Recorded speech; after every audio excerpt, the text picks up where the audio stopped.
करीना कपूर खान जिसे एक्टिंग विरासत में मिली है। कपूर खानदान में किसी भी लड़की और बहू को एक्टिंग और बॉलीवुड में जाने की परमिशन नहीं थी। तो फिर कैसे करीना आज इतनी बड़ी स्टार बन गई और साथ ही साथ बॉलीवुड की कंट्रोवर्सी क्वीन बन गई, चलिए देखते हैं। करीना कपूर 21 सितंबर 1980 को मुंबई में पैदा हुई। करीना रणधीर कपूर और बबीता की बेटी है और करीना की बड़ी बहन करिश्मा कपूर जो उससे पहले इंडस्ट्री में आई थी। और 90s में करिश्मा का जादू हर तरफ था। बचपन से ही करीना एक्ट्रेस बनना चाहती थी और उसका पढ़ाई में उतना इंटरेस्ट नहीं था। करीना एक्टर और फिल्म मेकर राज कपूर की ग्रैंड डॉटर है और पृथ्वीराज कपूर की ग्रेट ग्रैंड डॉटर, इसलिए एक्टिंग उसके खून में है। एक्टर ऋषि कपूर करीना कपूर के अंकल थे और रणबीर और रिद्धिमा उसके कजिन्स हैं। बहुत कम लोग ये जानते हैं कि करीना का बर्थ नेम सिद्धिमा था, जो उसके ग्रैंडफादर राज कपूर ने रखा था। बाद में बबीता ने एना करीना बुक से उसका नाम करीना रख दिया। करीना बचपन से ही नॉटी थी और फिल्मों का शौक उसको बचपन से ही था। जिस कपूर खानदान की परंपरा थी कि लड़कियों को फिल्मों में जाना नहीं देना चाहिए, इस सोच से करीना की मां बबीता खिलाफ थी। अपनी बच्चियों के ब्राइट फ्यूचर के लिए वो रणधीर कपूर से सेपरेट हो गई, इसलिए करीना ज़्यादातर अपनी माँ के साथ ही रही है। पहले Kareena attended Jamnabai nursing school in Mumbai, बाद में she went to a boarding school in Dehradun.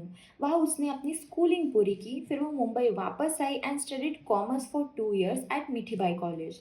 Letter she develop interest in law, इसलिए उसने गवर्नमेंट लॉ कॉलेज में एडमिशन लिया। वहाँ उसको एक्टिंग में इंटरेस्ट आने लगा, इसलिए फर्स्ट ईयर के बाद she decided to pursue her interest in acting. Acting के लिए उसने अपना कॉलेज छोड़ दिया और वो एक्टिंग इंस्टीट्यूट से ट्रेनिंग लेने लगी। Kareena Kapoor was mentored by Kishore Namit Kapoor, जो उस time film and television institute के मेंबर थे। While training at institute, Kareena को राकेश रोशन की कहो ना प्यारे के लिए कास्ट किया गया। मूवी की आधी शूटिंग के बाद करीना को हटा के अमीषा पटेल को साइन किया गया। जब करीना को इसके बारे में पूछा गया तब उसने कहा, राकेश रोशन ने ये मूवी सिर्फ अपने बेटे के लिए बनाई है। और जब राकेश रोशन को पूछा गया तब उन्होंने कहा, बबीता जी को मूवी में बहुत जगह प्रॉब्लम दिखी, इसलिए करीना ने मूवी की शूटिंग बीच में ही छोड़ दी। जब कहो ना प्यारे मूवी हिट थी तब से करीना और अमीषा पटेल के बीच में कैट फाइट शुरू हो गई।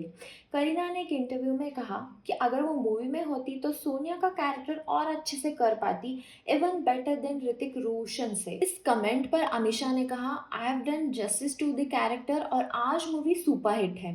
करीना कपूर की पहली फिल्म रेफ्यूजी है जिसे जेपी दत्त ने डायरेक्ट किया है। करीना ने रेफ्यूजी में एक बांग्लादेश लड़की का कैरेक्टर प्ले किया है। मूवी बॉक्स ऑफिस पर हिट थी और करीना की परफॉर्मेंस के लिए उसको film fair award for best female debut भी मिला। फिर 2001 में मुझे कुछ कहना है मूवी रिलीज हुई, जो तुषार कपूर के साथ थी। मूवी बॉक्स ऑफिस पर हिट थी। फिर सुभाष घाई की फिल्म यादें रिलीज हुई, जो फ्लॉप थी। उसी साल अजनबी मूवी रिलीज हुई, जो बॉक्स ऑफिस पर सक्सेसफुल थी।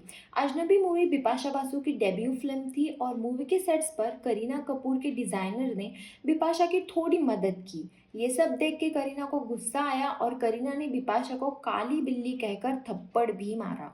बाद में बिपाशा ने एक इंटरव्यू में कहा, करीना का झगड़ा डिजाइनर से था और इसके बाद वो कभी भी करीना के साथ काम नहीं करेगी। ये लड़ाई तो चल ही रही थी कि तब कॉफी विद करण में करीना ने बिपाशा के एक्स बॉयफ्रेंड जॉन अब्राहम पर कमेंट किया और कहा कि ही हैज़ नो एक्सप्रेशंस।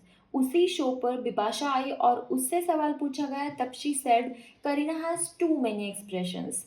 1-2 साल बाद सैफ अली खान के बर्थडे पार्टी पर करीना इनवाइटेड बिपाशा और तब से दोनों फ्रेंड्स हैं।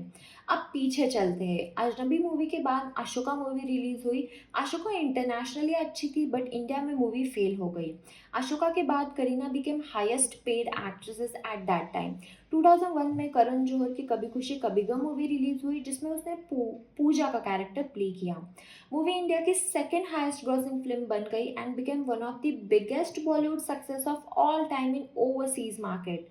2002 से लेकर 2003 तक करीना के 6 फिल्म्स रिलीज हुई। मुझसे दोस्ती करोगी, जीना सिर्फ मेरे लिए, तलाश, खुशी, मैं प्रेम की दीवानी हूँ, कारगिल, ये सभी मूवीज फ्लॉप थी। कभी खुशी कभी गम और मैं प्रेम की दीवानी हूँ के बाद करीना और ऋतिक काफ़ी क्लोज आए थे। दोनों के अफेयर के रूमर्स भी बाहर आने लगे। ऐसा कहा जाता है करीना ऋतिक से मिलने के लिए लंदन जाती थी और दोनों एक दूसरे को डेट कर रहे थे। जब ये बात ऋतिक की वाइफ सुजैन और उसके घर में पता चली तब उन्होंने करीना को ऋतिक से दूर रहने की सलाह दी। इतनी सारी फ्लॉप मूवीज देने के बाद करीना ने as a actor challenging roles accept करने की ठान ली। सुधीर मिश्रा की चमेली मूवी जहाँ उसे प्रोस्टिट्यूट का रोल प्ले करना था, पहले Kareena was very uncomfortable for this role, लेकिन बाद में she accepted and did Chameli movie. Chameli Kareena के करियर की टर्निंग पॉइंट मूवी बन गई। She received a special jury recognition at 49 Filmfare awards. 2004 में मणिरत्नम की युवा मूवी रिलीज हुई और मूवी बॉक्स ऑफिस पर सुपरहिट थी। फिर अमिताभ बच्चन और फरदीन खान के साथ उसने देव मूवी की। 2004 में करीना कपूर ने फिदा मूवी की जिसमें उसने विलन का कैरेक्टर प्ले किया। इसी फिल्म के बाद करीना स्टार्टेड डेटिंग शाहिद कपूर। उसी साल ऐतराज और हलचल मूवीज रिलीज हुई और दोनों ही ब्लॉकबस्टर थी। 2005 में बेवफा रिलीज हुई जो बॉक्स ऑफिस पर अच्छी थी। फिर रोमांटिक ड्रामा मूवीज क्योंकि और दोस्ती फ्रेंड्स फॉरएवर मूवी रिलीज हुई जो बॉक्स ऑफिस पर एवरेज थी। उसी टाइम शाहिद और करीना की जोड़ी लोग बहुत पसंद करते थे। 2006 में दोनों की दो फिल्म्स रिलीज हुई, पहले 36 चाइना टाउन और दूसरी चुप चुप के। दोनों ही फिल्म बॉक्स ऑफिस पर हिट थी। 2006 में विशाल भारद्वाज की फिल्म ओमकारा रिलीज हुई जो उत्तर प्रदेश के पॉलिटिकल सिस्टम पर बेस्ड थी। ये मूवी बॉक्स ऑफिस पर सुपरहिट थी। ओमकारा मूवी का कैरेक्टर करीना के लिए सबसे फेवरेट था। 2007 में आई जब वी मेट मूवी। पहले Kareena was not ready for this film, but script पढ़ने के बाद उसको गीत का कैरेक्टर बहुत अच्छा लगा and she accepted the role. तब इम्तियाज अली उतना फेमस नहीं था। जब वी मेट उसकी तीसरी फिल्म थी। ये फिल्म रिलीज होने के बाद गीत का कैरेक्टर लोगों ने बहुत पसंद किया और मूवी बॉक्स ऑफिस पर सक्सेसफुल थी।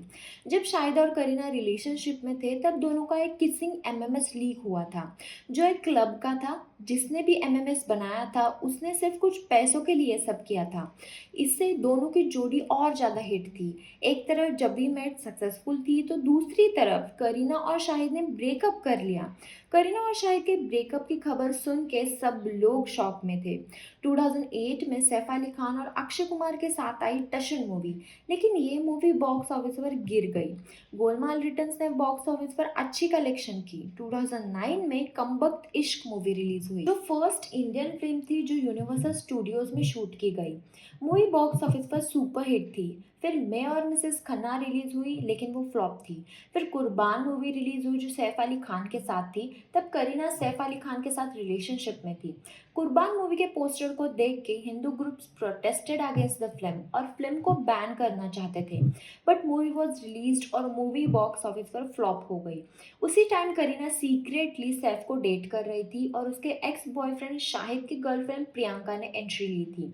जब ऐतराज मूवी रिलीज हुई थी तब मूवी की लाइमलाइट पूरी प्रियंका ले गई और फिर जब करीना को पता चला कि शाहिद और प्रियंका दोनों डेट कर रहे हैं और तब Priyanka was doing international projects, तब कॉफी विद करण शो में करीना ने कहा from where Priyanka gets her accent from. तब Priyanka replied in another episode that it was the same place where her boyfriend Saif got the accent. जब प्रियंका चोपड़ा को नेशनल अवार्ड मिला और करीना को नहीं, तब करीना ने कहा I don't want the national award, I seriously do not need any such thing, I would only want my audience to go and watch the film and that is enough for me. फिर Priyanka Chopra Hollywood चली गई और ये सब रुक गया। फिल्मों की बात करें तो 2009 में राजकुमार हिरानी की 3 इडियट मूवी रिलीज हुई। 3 इडियट्स उस साल की हाईएस्ट ग्रॉसिंग फिल्म बन गई। 2010 में मिलेंगे मिलेंगे मूवी रिलीज हुई और ये मूवी बहुत पहले रिलीज होने वाली थी, बट कुछ प्रॉब्लम्स की वजह से लेट रिलीज हुई, लेकिन ये मूवी बॉक्स ऑफिस फेलियर थी। फिर गोलमाल 3, बॉडीगार्ड, रावण मूवीज आई और सभी ने बॉक्स ऑफिस पर अच्छी कलेक्शन की। 2012 में एक में और एक तू मूवी आई जो रोमांटिक कॉमेडी मूवी थी। एक में और एक तू बॉक्स ऑफिस पर सुपरहिट थी। उसी साल एजेंट विनोद रिलीज हुई but it failed at box office. उसी साल करीना की much awaited film heroine release हुई। मूवी एक एक्ट्रेस के लाइफ पर बेस्ड थी और करीना ने उस कैरेक्टर को बहुत अच्छी तरह से निभाया था, but heroine movie did not perform well at box office. 16 अक्टूबर 2012 में Kareena married actor Saif Ali Khan in a private ceremony इन बांद्रा। जब मीडिया में ये खबर आई तब लोगों ने इन दोनों को बहुत ज़्यादा ट्रोल और हेट किया।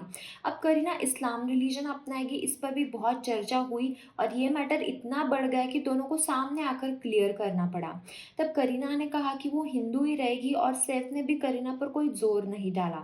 इस स्टेटमेंट के बाद मामला थोड़ा शांत हुआ। फिर उसी साल तलाश the answer lies with in movie जो आमिर खान के साथ थी रिलीज हुई। ये मूवी बॉक्स ऑफिस पर सुपर हिट थी। 2013 में प्रकाश झा की फिल्म सत्याग्रह रिलीज हुई जो अजय देवगन के साथ थी और मूवी बॉक्स ऑफिस पर फेल थी। फिर गोरी तेरे प्यार में मूवी भी बॉक्स ऑफिस पर फेल थी। 2014 में सिंघम रिटर्न और बजरंगी भाईजान मूवीज आई, लेकिन इसमें करीना का रोल बहुत छोटा था पर मूवीज बॉक्स ऑफिस पर हिट थी। 2016 में किया एंड का मूवी आई जो जेंडर स्टेरियोटाइप पर बेस्ड थी। मूवी बॉक्स ऑफिस पर सक्सेसफुल थी। उसी साल Kareena gave birth to Taimur. जब करीना और सैफ ने तैमूर नाम अनाउंस किया तब दोनों को फिर से ट्रोल किया गया क्योंकि तैमूर एक टर्किश कॉन्करर था। लेकिन फिर करीना ने एक इंटरव्यू में कहा कि सैफ के एक दोस्त थे जिनके साथ सैफ बड़ा हुआ है, उनका नाम तैमूर था, इसलिए उन्होंने अपने बेटे का नाम तैमूर रखा है। तैमूर के जन्म के बाद 2018 में वो वीरेदी वेडिंग के साथ लौटी। Veere wedding highest grossing female lead Hindi film बन गई। 2019 में गुड न्यूज़ और 2020 में अंग्रेजी मीडियम मूवी रिलीज हुई। गुड न्यूज़ बॉक्स ऑफिस पर सुपरहिट थी, वहीं अंग्रेजी मीडियम मूवी फेल हो गई। कोविड के बाद करीना की पहली फिल्म लाल सिंह चड्ढा थी। मूवी को हिंदू नेशनलिस्ट ने बॉयकॉट किया और मूवी बॉक्स ऑफिस पर फेल हो गई। जब करीना ने अपने सेकंड बेबी का नाम जिया अनाउंस किया तब किसी ने सवाल नहीं उठाया, लेकिन जब जहांगीर नाम सामने आया तब फिर से दोनों को ट्रोल किया गया। फिर करीना ने Kareena Kapoor Khan pregnancy Bible book launch की और तब क्रिश्चियन कम्युनिटी ने बुक के टाइटल पर सवाल खड़े किए और एफआईआर भी रजिस्टर की। इस सब के बाद करीना के पिता रणधीर ने कहा, जे एक लैटिन वर्ड है जिसका अर्थ ब्लू क्रेस्टेड बर्ड है। 2022 में मलाबार गोल्ड एंड डायमंड्स की एड में करीना थी, जहां वो अक्षय तृतीया के शुभ अवसर पर गोल्ड की ऐड करती है, लेकिन ऐड में करीना ने बिंदी नहीं लगाई थी। इसके बाद बॉयकॉट मलाबार गोल्ड का हैशटैग काफी ट्रेंड में था। 2023 में करीना ने जाने जान से अपना ओटीटी डेब्यू किया और अब क्रेव मूवी थिएटर्स में है। वैसे करीना ने अपनी यंग एज में बहुत एक्ट्रेसेस के साथ कैट फाइट की, यहाँ तक वो करण जौहर से भी लड़ पड़ी थी। जब कल हो ना हो के लिए Karan Johar had to cast Preity Zinta, क्योंकि उस टाइम करण करीना की हाई फीस अफोर्ड नहीं कर सकता था। और जब मूवी रिलीज हुई और सुपरहिट थी, करीना फेल्ट बैड। करीना ने बहुत लोगों और एक्टर्स एक्ट्रेसेस पर कमेंट की है। करीना संजय लीला भंसाली के साथ भी लड़ पड़ी थी। देवदास के लिए Kareena gave audition but Sanjay Leela Bhansali choosed Aishwarya. फिर एक इंटरव्यू में करीना ने कहा कि वो कभी भी संजय लीला भंसाली के साथ काम नहीं करेगी। रामलीला के लिए Sanjay wanted to cast Kareena but things didn't fall into place and Deepika was selected for the role. Once upon a time in Mumbai 2 के लिए Kareena was signed but Kareena suddenly walked out at the last moment. इस पर एकता कपूर ने कहा कि वो बेबो के साथ कभी काम नहीं करेगी। तो ये थी करीना कपूर की कॉन्ट्रोवर्सीज। करीना के बिहेवियर और एटीट्यूड ने हर जगह कॉन्ट्रोवर्सी क्रिएट की है। नो डाउट कि she is one of the talented actresses, she does all of her roles perfectly, but still एक ज़माने में she never wanted rejection. She wanted all the hit films, all the limelight only on her. But ऐसा थोड़ी ना होगा। लेकिन आजकल के उसके बिहेवियर से ये पता चलता है कि वो मैच्योर हो गई है। जैसे वो पहली थी आज वो अलग है। वैसे आपको करीना कपूर के बारे में क्या कहना है? ये सब कंट्रोवर्सी उसने अपना नाम बनाकर रखने के लिए किया या फिर पब्लिसिटी के लिए किया, या ये उसके बिहेवियर के कारण हो गया? मुझे कमेंट बॉक्स में ज़रूर बताइएगा।